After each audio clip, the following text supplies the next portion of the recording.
IAS क्या होता है बेसिकली? तो लोग सोचते हैं सर मेरे सपने हैं, मैं मेरा करियर है। बेसिकली आईएएस अगर आप सोचते हैं तो ये माइंडसेट है, ठीक है, माइंडसेट है। अब माइंडसेट क्या होता है, मतलब आप कहेंगे माइंडसेट तो है ही है। तो हम लोग जनरली जो होता है जब आईएएस सोचते हैं कि हम सिविल सर्विसेज में जाना चाहते हैं, तो सर ये मेरा सपना है, मेरे माँ बाबूजी का सपना है, मेरी इच्छा है, ठीक है, हम ये तमाम तरह की चीज़ों के बारे में बात करते हैं। लेकिन एक्चुअली में आईएएस माइंडसेट है। माइंडसेट क्या होता है? माइंडसेट का जो सबसे पहला सेगमेंट होता है never give up. Never give up, ध्यान से इसको समझने की कोशिश करना जो बता रहा हूं। अभी आज से 2-3 महीने बाद लिख लेना, 2-3 महीने बाद तुम्हें बड़ी उलझन सी होने लगेगी, हर चीज़ में तुम्हें बुराई नजर आएगी। तुम्हें लगेगा यार तुम्हारा सिलेक्शन होगा कि नहीं होगा, यार मेरे से कुछ हो ही नहीं पा रहा है, मैं आंसर अच्छा आंसर लिख ही नहीं सकता, मेरे को याद ही नहीं होता, सर मैं रिवाइज ही नहीं कर पाता, सर सुबह जल्दी उठ नहीं पाता, सर बदन में दर्द होता है, देर तक पढ़ नहीं पाता, सर में दर्द होने लगता है, मेडिटेशन नहीं कर पाता। मैं थक जाता हूं, हर साल थक जाता हूं, हजारों की संख्या में मैसेज पढ़ते पढ़ते, सर मैं ये नहीं कर सकता, सर मैं वो नहीं कर सकता, सर मेरे से हो नहीं सकता। तो भैया जब तुम तैयारी करने आए थे तब तुमने कहा था सर मैं आईएएस बनना चाहता हूं, पूरा सीना ठोक के तुमने कहा था कि सर मैं आईएएस बन के दिखाऊंगा, मैं ये करके दिखाऊंगा, माँ बाबूजी का सपना है, पिताजी ने जो खेत बेचा है मुझे पढ़ाने के लिए, तब तो तुम्हारे बड़े सपने थे। और 3 महीने बाद आप हर चीज में कहने लगते हो सर मैं अच्छा आंसर नहीं लिख पाता हूं। सर पढ़ता तो हूं, अभी मेरे पास कम से कम 40 मैसेज, सर पढ़ता तो हूं जैसे आंसर राइटिंग, सर पढ़ता तो हूं लिख नहीं पाता हूं, सर रिवीजन नहीं हो पाता है, सर रिवीजन के लिए समय नहीं निकल पाता है, सर मेरे से जो है ये नहीं हो पाता, सर मेरे से याद नहीं हो पाता, सर मैं पॉलिटी नहीं पढ़ पाता। पूरे टाइम यही की यही चीजें जो है होती रहती हैं, because it is not the dreams, ये सपने नहीं है जो तुम्हें लेकर जाएंगे, ये माइंडसेट है जो तुम्हें आगे लेकर जाएगा। लवासना के रास्ते में सड़क नहीं बनी है, लवासना के रास्ते पे कांटों की दीवार बनाई गई है, ठीक है, कांटों की दीवार बनाई गई जिसको पार करना बड़ा मुश्किल काम होता है, उस पर चल के जाना पड़ता है, खून बहता है, डर लगता है। तो वहां पर माइंडसेट बहुत इंपॉर्टेंट होता है। माइंडसेट क्या कहता है? माइंडसेट कहता है नेवर गिव अप। जिस चीज को आप दोहराते रहते हो, और मेरे पास इतने मैसेज आते हैं, इतने मैसेज आते हैं, कुछ दिन बाद जिन्होंने आज कसमें खाई थी, सर उजांग सर आपके साथ में कॉन्सेप्टर बैच में जुड़ रहा हूं, सर उजांग सर एनसीईआरटी करो, कुछ समय बाद सर कोर्स धीमा चल रहा है, सर ये चल रहा है, ये पढ़ाया जा रहा है। सवाल ये नहीं कि तुम जज कर रहे हो क्या पढ़ाया जा रहा है, सवाल है कि जो पढ़ाया जा रहा है वो तुमने कितना पढ़ लिया, ये जो सबसे इंपॉर्टेंट चीज है, तो वो बहुत महत्वपूर्ण हो जाता है हमारे लिए। तो ये एक इंपॉर्टेंट सेगमेंट है जो हमें समझना पड़ेगा कि हम इसको कैसे करते हैं। सो इट्स ऑल अबाउट, सबसे पहले माइंडसेट होता है। माइंडसेट कहता है नेवर गिव अप, आपको गिव अप नहीं करना है, ये आपका सबसे बड़ा, इसको ताबीज बनाकर गले में पहन लो, ये माइंडसेट होता है। माइंडसेट कहता है कि when there is a no way, when there is no way, जब मेरे पास जीतने का रास्ता नहीं है, I will find another way, I will find another way. मेरे पास कोई रास्ता नहीं है, सर पिताजी ने हाथ खींच लिए, नहीं पढ़ा रहे हैं, पिता सर मेरा इस बार अटेम्प्ट नहीं निकला, सर प्री नहीं निकला, सर अच्छा आंसर नहीं लिख पाया, सर आंसर याद नहीं हुआ, सर मेरा कोर्स पूरा नहीं हुआ। आप हमसे कहते हैं नो वे सर, अब कोई चांस नहीं है। 13 लाख लोग फॉर्म भर रहे हैं, 13 लाख लोगों ने फॉर्म भरा, 5.5 लाख लोग पहुंच रहे हैं एग्जाम देने के लिए, कहां गए 6.5 लाख लोग? नो वे, उन्होंने, उनके दिमाग ने कहा नो वे, कोई नहीं है तुम्हारे पास, कोई रास्ता नहीं, तुम्हारा प्री नहीं निकलेगा। उन्होंने एक्सेप्ट कर लिया, उन्होंने एक्सेप्ट कर लिया, क्योंकि उन्होंने सपने देखे थे आईएएस बनने के। अरे सपनों को टूटने में नींद खुली, सपना गायब।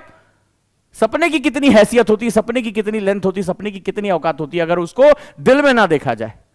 आंख खुली सपना गायब। दुनिया की रियलिटी में सपने ऐसे शीशे के ग्लास की तरह चूर कर दिए जाते हैं, जिंदगी की हकीकत सख्त पत्थर की तरह, जिसपे ऐसे शीशे के गिलास की कोई औकात नहीं होती है, उसको इस तरह उसको तोड़ दिए जाते हैं। और हर दिन हजारों हमारे यूथ का सपना इसी तरह टूटता है, क्योंकि सपने माइंड सेट के मजबूत तिजोरी में रखे जाते हैं। सपने आंख खुली, सपना हकीकत की जमीन पर गिरा, सपना चकनाचूर हो गया। सपने को जब माइंड सेट में प्रिजर्व करके रखना जाता है, तो माइंडसेट उसी उर्वरक जमीन की तरह होता है जो सपनों के इस बीज को पल्लवित करता है, ताकतवर वृक्ष बना देता है। इस बात को समझना। पहला चीज सिखाया नेवर गिव अप, दूसरा सिखा रहा हूं when there is a no way, there always mindset always find another way, कि इसका कोई तो रास्ता होगा मुझे करने के लिए। मैं आज आंसर नहीं लिख पा रहा हूं, लेकिन मैं अच्छा आंसर लिखूंगा। इस आंसर राइटिंग के लिए मेरे पास एक फ्रेज होना चाहिए। मुझे ये ज्योग्राफी पढ़नी है, तुम पूरे टाइम कह रहे हो अरे वो आपने ज्योग्राफी धीरे पढ़ा रहे हो, आप इकोनॉमी तेज पढ़ा रहे हो, आप हिस्ट्री धीरे पढ़ा रहे हो, where you are, it's not me who is going to give the examination, मैं एग्जामिनेशन में नहीं बैठने जा रहा हूं, ये हीट तुम्हें फेस करनी पड़ेगी। किसका सपना टूटेगा? तुम्हारा सपना टूटेगा। ताने किसको झेलने? तुम्हें झेलने पड़ेंगे। इस चीज को पाने समझने की कोशिश करो। तो जो माइंडसेट होता है वो कहता है कि when there is a no way, I will always find another way. इस काम को करने का दूसरा तरीका ढूंढूंगा, दूसरे में फेल हुआ तीसरा तरीका ढूंढूंगा, तीसरे में फेल हुआ चौथा तरीका ढूंढूंगा। मैंने रियाज जी के बंगले से एक वीडियो डाली थी, IAS officer fail fail fail fail fail. अरे दुनिया ने जब वो अपनी स्टोरी बताने लगे बैठ के, पूरा दांव लग गया, कह रहे होना ही नहीं इसका, बर्बाद हो गया दिल्ली। मतलब घर वालों से कहा कि दिल्ली भेज के तुमने बड़ा गलत कर दिया, दिल्ली भेज के गलत कर दिया, लड़का हाथ से निकल गया, अब नहीं होना वाला इसका कुछ, अल्यो आईएएस बन गए। सो माइंडसेट जो होता है, मेरी बात को बड़े ध्यान से समझना, माइंडसेट जो होता है वो हमेशा अनदर वे को आइडेंटिफाई करना, और मानवता, पूरी ह्यूमैनिटी इसी बेस पे काम करती है। चाहे वो राइट ब्रदर्स हो, चाहे थॉमस अल्वा एडिसन हो, इनकी कहानियां नहीं सुनाने जा रहा हूं, या हमारी आयुषी जिनकी वीडियो मैंने दिखाई, पूरी वीडियो आपके सामने आने जा रही है। यार आंखें नहीं है, जब इनकी वीडियो देखोगे तो तुम्हारी आंख से आंसू निकल आएगा, खुद पर शर्म आ जाएगी। जब उन्होंने अपनी चुनौतियां बताई हैं तैयारी करने की दिल खोलकर, तो तुम कहोगे यार ये आज आईएएस हो गई है, 48 रैंक निकाला है, कैसे इसने मेहनत की होगी, एक एक संघर्ष की दास्तान बताई है। आंखें ना होना इस परीक्षा में क्या दिक्कतें दे सकता है, आपको अंदाजा लगेगा। वो हीरो है इस समाज की, तो जरूर देखना उसके बारे में, तो समझना कि ये चुनौतियां कितनी बड़ी हैं, कितनी बड़ी हैं। तो माइंडसेट कहता है फाइंड अनदर वे। और अब जब आईएएस मुझे जाना है, तो अब मेरे पास कुछ चीजें होनी चाहिए। जैसे सबसे पहले मैंने क्या कहा, माइंडसेट। क्या बताया? Never give up. हार भी कहे प्रभु तुम्हारे सामने असंभव कह रहा है कि भैया हम तुम्हारे हो गए, ले जाओ यार यूपीएससी। दूसरा, फाइंड अनदर वे।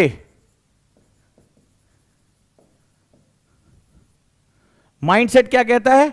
एक कहेगा सर मेरे पास टाइम नहीं है, मैं कैसे पढ़ाई करूं, मुझे नौकरी पे जाना पड़ता है, कॉलेज जाना पड़ता है। माइंडसेट कहेगा कोई बात नहीं बेटा, सोने का टाइम तो कम हो सकता है, कोई बात नहीं बेटा, दोस्तों के साथ बाद में मिल लेंगे, आईएएस बन जाएंगे, और मजा आएगा। तो जो माइंडसेट होता है वो असंभव, वो कहता है कि इम्पॉसिबल जैसा कोई शब्द ही नहीं है, ठीक है। वो इम्पॉसिबल शब्द को माइंडसेट जो होता है वो चश्मा ही अलग हो जाता है, उसका चश्मा अलग हो जाता है, वो इम्पॉसिबल को ऐसे पढ़ता है, ठीक है। जैसे तुम्हारे सामने लिखा और यूपीएससी इम्पॉसिबल है, तैयारी करना इम्पॉसिबल है, मैं गरीब का बच्चा हूं इम्पॉसिबल है। तो क्या करता है ना, माइंडसेट जो होता है वो चश्मे का लेंस चेंज कर देता है, वो पढ़ता है अरे ये तो लिखा है आई एम पॉसिबल, ऐसे लिखा, वो ऐसे पढ़ता है इम्पॉसिबल को, वो कहता है आई एम पॉसिबल, वो ऐसे पढ़ना शुरू कर देता है इम्पॉसिबल को। तो वो क्या करता है, सिचुएशन को चेंज कर देता है। तो सबसे पहले अगर किसी चीज पर तुम्हें काम करना है तो माइंडसेट पे काम करो। और ये ऐसा मत सोचना कि आज तुमने सोच लिया, आज ये वीडियो देख लिया, आज तुम बहुत एक्साइटेड हो गए और तुमने कर लिया। ये हर दिन सुबह उठने के बाद, हर दिन अपना पैर जमीन पर रखने से पहले, बिस्तर से उठने के बाद, अपना मोबाइल देखना बंद करके सिर्फ 5 मिनट बिस्तर पे बैठे बैठे एफर्मेशन करो अपने माइंडसेट को, और पूरे दिन भर की चुनौतियों की कल्पना करो। पहले देखो कि आज मेरे सामने क्या क्या चुनौतियां होंगी, आज नौकरी पे जाना है, आज सामान बेचना है, आज घर के काम करने हैं, कोई गृहिणी है उसको पूरे परिवार का जो है वो सुख दुख देखना है। उसके बाद कहना कि ये मेरे रास्ते में रुकावट नहीं बनेगी, इसके बावजूद भी आज मैं पढ़ने का टाइम निकालूंगा या निकालूंगी, ये बात ध्यान रखना। माइंडसेट 5 मिनट, उसके बाद अपना फोन हाथ लगाना। ये रोज के रोज रोज के रोज रोज के रोज। तुम्हें क्या लगता है किसान सिर्फ एक बार जमीन में जो है बीज छींट के चला आता है और फसल अगले दिन लहला जाती है? अरे उसकी जो है वो निराई करता है, खाद डालता है, पानी डालता है, फिर निराई करता है, फिर खाद डालता है, फिर पानी डालता है, अपना पसीना और खून उसमें मिला देता है, तब जाकर फसल तैयार होती है। और तुम अपनी जिंदगी बदलना चाहते हो, अपना करियर बदलना चाहते हो, अपना माइंडसेट तुम नहीं बदल पा रहे हो, और तुम सोचते हो कि एक बार अफर्मेशन कर लिया, डायरी में एक बार लिख लिया और तुम्हारा माइंडसेट चेंज हो जाएगा। रोज के रोज रोज के रोज इसमें गुड़ाई करनी पड़ेगी, इसको उर्वरक करना पड़ेगा, इसको नर्चर करना पड़ेगा, तब कहीं जाकर यह माइंडसेट चेंज होता है। चेतन और अवचेतन के बीच में लिंक होता है, तुम्हारे सपनों में परिवर्तन आना शुरू हो जाता है, तुम जमीन जो हकीकत है, रियलिटी है, उस बेसिस पे सपने देखना शुरू कर देते हो। तो यहां पर ध्यान रखने की कोशिश करना, हम कौन है और हम क्या काम कर सकते हैं। सो ये सबसे इंपॉर्टेंट सेगमेंट है। दूसरा, आईएएस के लिए मुझे चाहिए स्किल सेट। स्किल सेट चाहिए, स्किल सेट चाहिए। पेन पेपर रेडी है? चलो, क्या क्या स्किल सेट लिखा बता देता हूं। सबसे पहले तो माइंडसेट के तैयार होने के साथ साथ तुम्हें अपना मकसद हमेशा पता होना चाहिए। क्या होना चाहिए पता? मकसद, एम।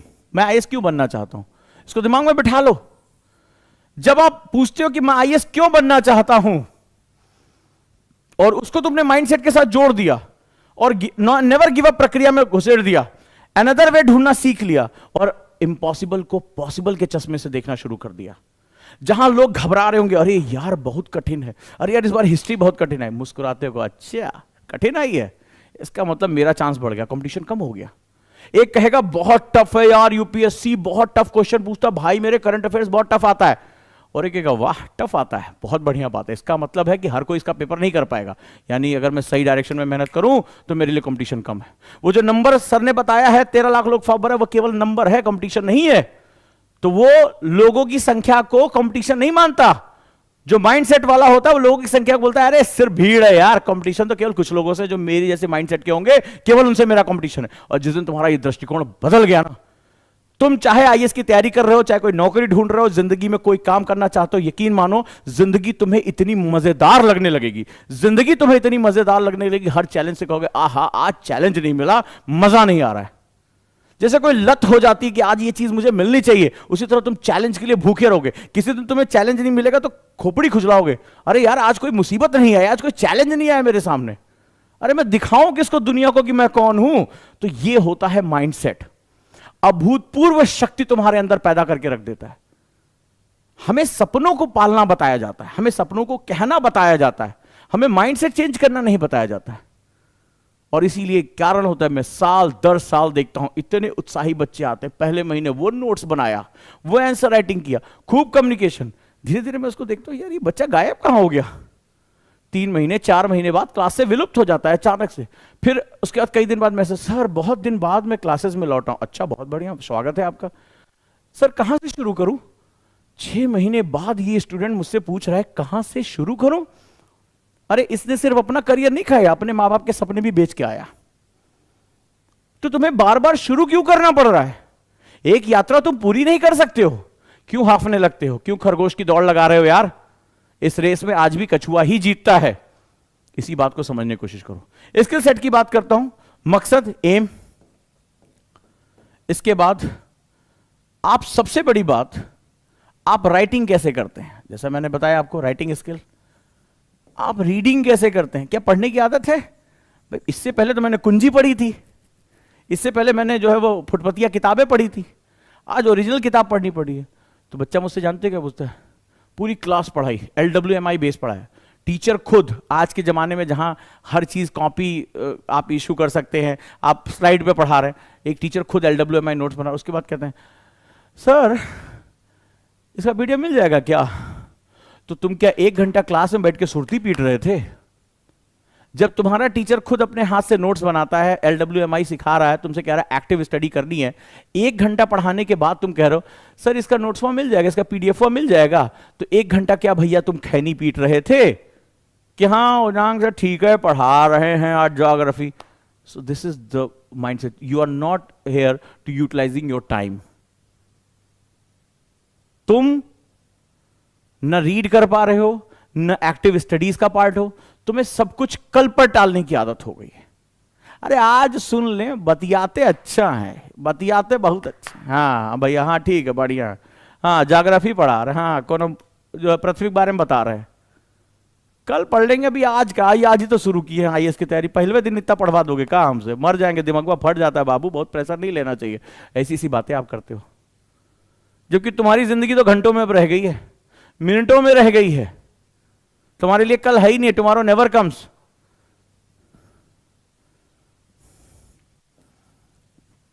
इसके बाद स्पीकिंग,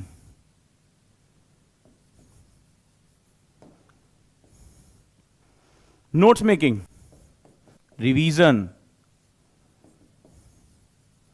इन पर आपको बहुत ज्यादा ध्यान देने की जरूरत। और सबसे बढ़कर है attitude, how you see the things, attitude, which is very very very very important. अब ध्यान से इस बात को सुनना, इस बात को समझने की कोशिश करना मैं तुमसे क्या कह रहा हूं। क्लियर है? तो इतनी चीजों के साथ आप रेगुलर, इसके बाद है टाइम मैनेजमेंट। टाइम मैनेजमेंट कि कैसे पढ़ो, टाइम फ्रीज करना तुम्हें आना चाहिए, खुद की हैबिट्स को चेंज करने के लिए आना चाहिए। तब जाकर यूपीएससी में सिलेबस स्टूडेंट समझता है कि टीचर ने पूरा करा दिया उसका सिलेक्शन हो जाएगा। सिलेबस पूरा कराना नहीं होता है, स्टूडेंट को उसको ग्रैस्प करके उसको दोबारा अपने सामने प्रोड्यूस करना होता है। इसको यूपीएससी कहते हैं। जमीन आसमान का अंतर है इसमें, जमीन आसमान का अंतर। तो अगर आप सीरियस पढ़ाई करना चाहते हैं तो आपको स्टेप 1 शुरू करना पड़ेगा। अब एग्जांपल लेता हूं, ये ओटीपी ऐप है, ओजांग टेस्ट प्रैक्टिस। तो मैंने अपनी असाइनमेंट यहां दे दी है, मैं असाइनमेंट दे देता हूं, आप आए और इसमें काम करें। तो जैसे दे रखा है लेकिन कोई इसकी हिम्मत नहीं पड़ी है, सबको आईएएस सबको बनना है, आईएएस सबको बनना है, आंसरवा किसी को नहीं लिखना है। मतलब एक तो बहुत ज्यादा को ये लगता है कि अगर दिमाग का एक्सेस से इस्तेमाल कर लिया तो दिमाग कहीं खत्म ना हो जाए। एक तो बहुत बड़ी गलत धारणा ये है कि लिमिटेड है, कहीं इस्तेमाल कर लिया तो खत्म ना हो जाए। ये सबसे गलत धारणा है। मान लीजिए मैंने ओटीपी ऐप पे आपको कुछ क्वेश्चन दिए, भारतीय उपमहाद्वीप में जल संरक्षण विधियों के महत्व का विवरण दीजिए, वर्तमान संदर्भ में उसका मूल्यांकन करें। Explain the importance of water conservation method in Indian subcontinent, evaluate them in the present context. ये क्वेश्चन मैंने अपने असाइनमेंट में दे रखा है। कितने लोग इस पर अपने विचार रख सकते हैं? अब आप कहेंगे साहब हमने पढ़ा नहीं, तुम्हारे घर में ये तो होगा, बचपन से पानी पीते चले आ रहे हो। तो पानी बचाने की बात हो रही है, कंजर्वेशन मेथड, भारतीय उपमहाद्वीप में यानी पाकिस्तान और बांग्लादेश दोनों को मिला लें, तो तुम भैया जल संरक्षण कैसे करना चाहते हो? तुम कहोगे नहीं साहब इसके लिए तो हमें बहुत गहराई से पढ़ना पड़ेगा। सेकंड क्वेश्चन के लिए मुझे पढ़ना पड़ सकता है, फर्स्ट क्वेश्चन तो सिर्फ मेरे अनुभव के आधार पर है। कितने लोग ये पॉइंट लिख सकते हैं? कितने लोग ये पॉइंट लिखना चाहते हैं? ये बड़ा महत्वपूर्ण हो जाता है।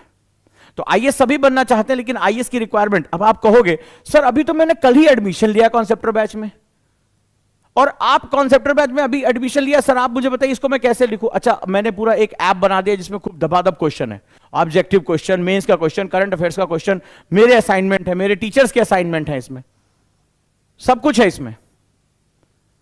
अब सब कुछ है तो क्या किया जाए? सर अभी कहां, अभी तो फर्स्ट ईयर निकल जाने दीजिए, थोड़ा सा जीवन जी लेने दीजिए, जवानी के मजे लेने दीजिए, उसके बाद देखेंगे हम, मतलब खेल कूद, अभी वाटर पार्क जाना है, सब कुछ करना है, कहां अभी अब करेंगे। तो हमें ये नहीं समझ में आ रहा है कि जल संरक्षण विधियां क्या है, पानी को बचाने के लिए हम क्या टेक्निक यूज कर रहे हैं। अपने घरों को देखो, अपने समाज को देखो, तुम्हें अपने आप पता चल जाएगा क्या कर रहे हैं, राइट। और उसका मूल्यांकन करें कि जो हम कर रहे हैं वो सही कर रहे हैं। क्यों? घर में भैया आरओ लगा है कि नहीं? सबके लगा है। अब आरओ का फैशन आ गया। आरओ में जब तुम साफ पानी निकालते हो तो तुम उतना ही पानी तुम देखते होगे कि वो नाली में चला जाता है, प्रोसेस वाटर है वो, साफ पानी चला जाता है। आप अंदाजा लगाइए कि इससे हम पानी, अगर हम 20 लीटर पीने का पानी इस्तेमाल करें तो 20 लीटर पानी हम जो है क्या कर देते हैं, नाली में डाल देते हैं। तो क्या हमारे पास जल संरक्षण विधियां हैं? नहीं है, नहीं है। और ऐसी कंडीशन में हमारे लिए क्या होगा? ऐसी कंडीशन में हमारे लिए चीजें बहुत मुश्किल हो जाती हैं।